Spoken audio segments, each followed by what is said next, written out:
Joignez-vous à la discussion. Appelez ou textez. Studio à commercial cube.radio ou 1-877-827-2346. 187 Cube Radio. Chaque fois qu'un pays organise des Jeux olympiques, ça vient avec son lot de défis, de problèmes, puis même des fois de controverses. C'est un peu un inévitable. Annabelle Blais, tu t'es penchée sur ce qui se passe en ce moment du côté de Paris, parce que c'est sûr qu'on va finir par voir des gaffes puis des trucs un peu gênants, puis c'est toujours intéressant de les regarder. Oui, je te dirais que je pense qu'il doit y avoir une couple de dirigeants en France qui doivent avoir hâte que les compétitions commencent pour qu'on parle de d'autres choses que des controverses. Puis ils doivent aussi espérer que les athlètes français performent bien parce que en ce moment là, depuis facilement un an, toutes les raisons sont bonnes pour critiquer les Jeux olympiques de Paris.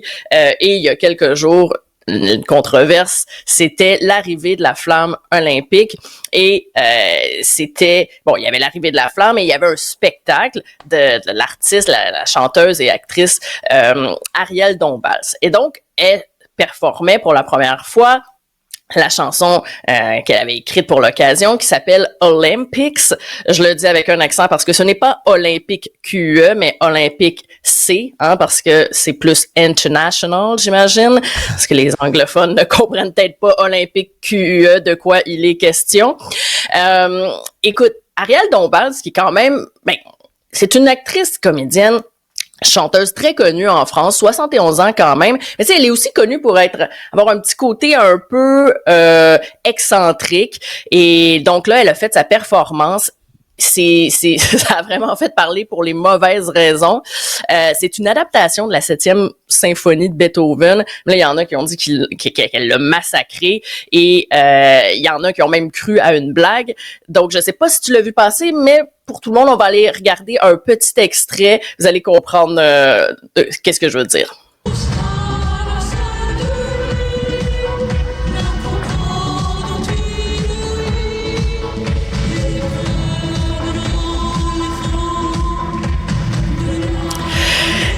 C'est bizarre. C'est bizarre. C'est comme un son aigu, étrange. Je sais pas, c'est bizarre. Oui, et puis, je sais pas si t'as remarqué aussi sa robe. Ça a fait jaser. Parce que, c'est assez particulier. Sur TikTok, il y en avait, qui comparaient sa robe à une lampe Ikea, l'espèce de lampe en papier. Il y en a qui l'ont comparé au bonhomme Michelin ou à une gaine de ventilation. Bon, il y a aussi un danseur qui, pendant la performance, a fait une chute. Mais là, écoute, sur X, les gens se demandaient si c'était une parodie. Il y en a qui disaient que la France était la risée du monde entier. Il y en a qui ont trouvé que la performance était décalée, malaisante, et que c'était comme une Lady Gaga du supermarché. Et c'est même allé aussi loin.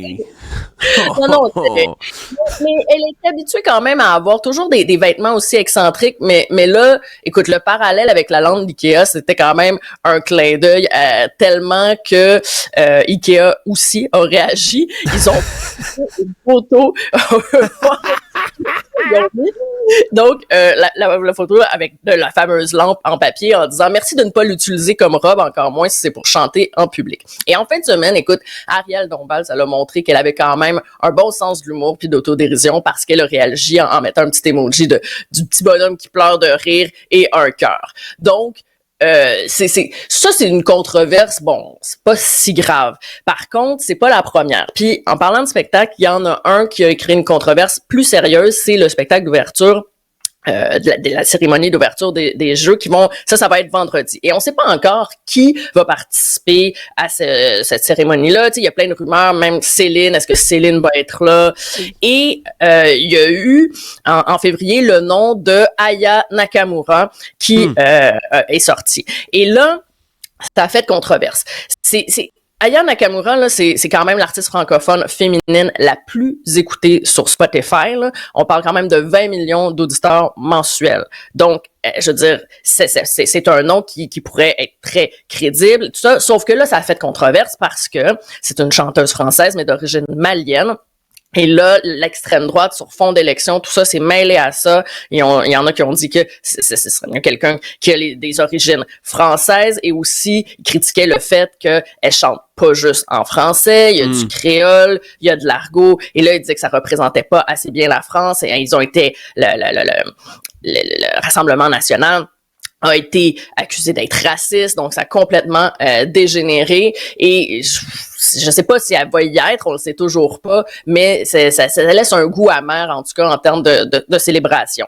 Puis, tu sais, il y a pas juste les artistes là, qui font parler, on entend beaucoup la qualité de l'eau de la Seine, parce que, bon, je vais avoir une compétition de triathlon, en tout cas, qui est prévue dans la Seine, ce qui est assez audacieux. Il y a quand même eu 2 milliards de dollars qui ont été investis pour dépolluer la Seine.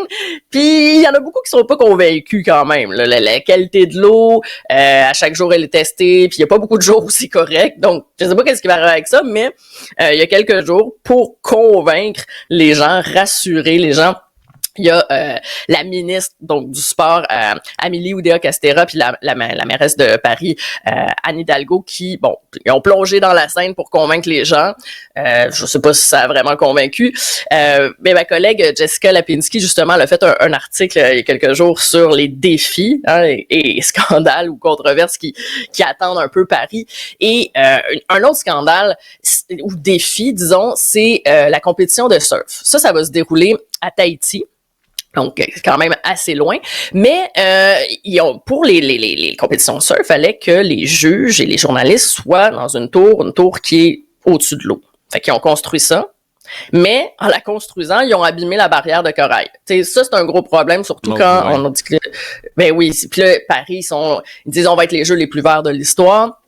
Et même pour la déconstruction de la tour, ça risque d'endommager la barrière aussi.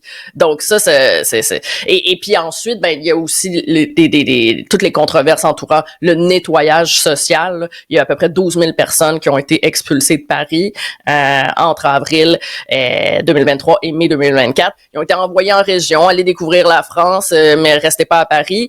Puis ça, c'est dénoncé par plusieurs organismes. Et ça, le nettoyage social, je veux dire, ça arrive aussi quand il y a le Festival de Cannes. Dans le sud de la France, c'est une pratique. Toutes les personnes situation de précarité, les itinérants, justement, ils les tassent de là parce que c'est pas l'image qu'on veut projeter dans le reste du monde, je dirais. Ah, ben ça, c'est peut-être l'élément qui est le plus choquant dans tout ça. Là. Je trouve que...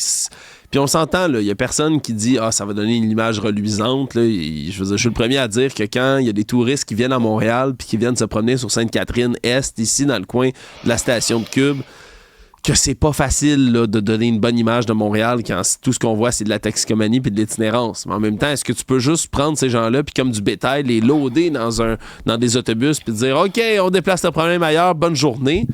En soi, c'est super condamnable comme pratique. Là. Je trouve ça, je trouve ça spécial, là. Vraiment. Là. Ben oui, parce que, je veux dire, tu veux montrer une belle image, mais c'est aussi une image faussée. Puis le problème à la base, c'est ça, travail pour donner de l'hébergement à ces gens, pour les venir en aide, pas de tasser le problème en disant, c'est ça, allez visiter la France, puis vous reviendrez quand ce sera fini. Je veux dire, c'est un manque... de sensibilité énorme. Et tu sais, ces scandales-là, ça revient à chaque fois que justement il y a des Jeux olympiques, il y a tout le temps des controverses entourant ça. Tu sais, et le dernier scandale en date à Paris, c'est un député de la gauche là, du Parti de la France insoumise qui a dit que les sportifs israéliens n'étaient pas les bienvenus aux Jeux olympiques de Paris.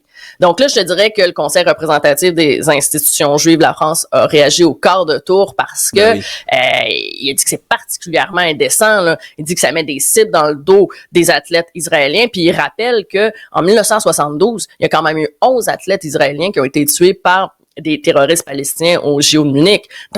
Donc, tu sais, il dit, voyons donc, fait que là, il demande la dissolution du parti. Donc ça, je veux dire, ça aussi, là, une autre controverse, quand même, très sérieuse. Mais tu sais, quand tu le disais aussi en entrée de jeu, oui, il y a tout le temps des controverses avec les Jeux olympiques.